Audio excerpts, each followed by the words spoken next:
Bonjour Gérard Irigoyen. Bonjour Jean-Philippe. Gérard Irigoyen, professeur émérite à l'Université de Bordeaux. Gérard Irigoyen, nous allons ensemble voir la place des émotions dans la décision au travers de 3 études de cas. Alors c'est très intéressant parce que l'économiste Jon Elster, dans un papier très célèbre, a pour illustrer tout ce que je viens de dire, a illustré ses propos en faisant référence à la fable Le renard et les raisins verts. 4 lignes, mais je dirais très intéressantes, de La Fontaine, de Jean de La Fontaine, où on voit ce renard galopant dans la campagne parce qu'il a vu, si vous voulez, une treille et qui est avec des raisins, mais au fur et à mesure qu'il se rapproche, il constate que les raisins sont verts.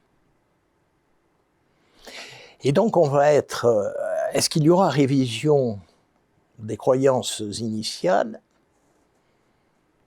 Ben non, parce que il ne va pas vouloir, lui, remettre en cause ses croyances initiales. Et c'est un conflit entre le cognitif et l'émotionnel.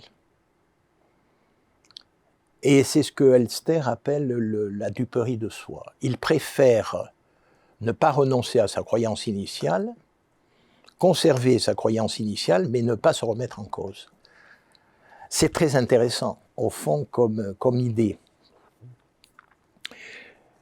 J'ai 2 autres exemples pour illustrer les propos que j'ai tenus sur l'émotion en tant que processus de révision des croyances initiales et voire des préférences. Je les emprunte à 2 domaines différents. Un, au célèbre film de Sidney Lumet, 12 hommes en colère, 12 Angry Men, où nous sommes dans un problème de décision collective. Un juré va finalement entraîner la modification des croyances et des préférences des autres jurés. Et ceux qui ont vu le film, ou qui le verront pour bien comprendre ce que je veux expliquer, s'attarderont sur le juré numéro 3, qui lui rejoint tout à fait le renard de la fable de La Fontaine, puisqu'il est dans la duperie de soi.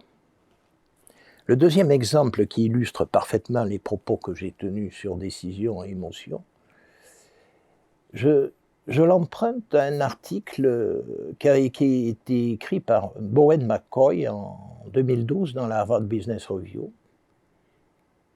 qui s'appelle La parabole du sadou, et qui relate un fait réel. Celui d'une équipe d'alpinistes participant à une compétition internationale et voulant vaincre. Ils se sont préparés depuis de nombreux mois. Il y a cet esprit de compétition, ils veulent l'emporter sur les autres groupes. Chemin faisant, ils vont trouver un sadou, presque mort. Que faut-il faire? Décision individuelle versus décision collective, émotion. Est-ce que l'émotion va changer la donne? Est-ce qu'elle va modifier les croyances initiales et les préférences de ce groupe? Voilà, c'est très intéressant de savoir ce qu'il en advient. Et je trouve que ces deux exemples sont très forts pour comprendre décision et émotion. Merci beaucoup pour ces exemples, Gérard Irigoyen.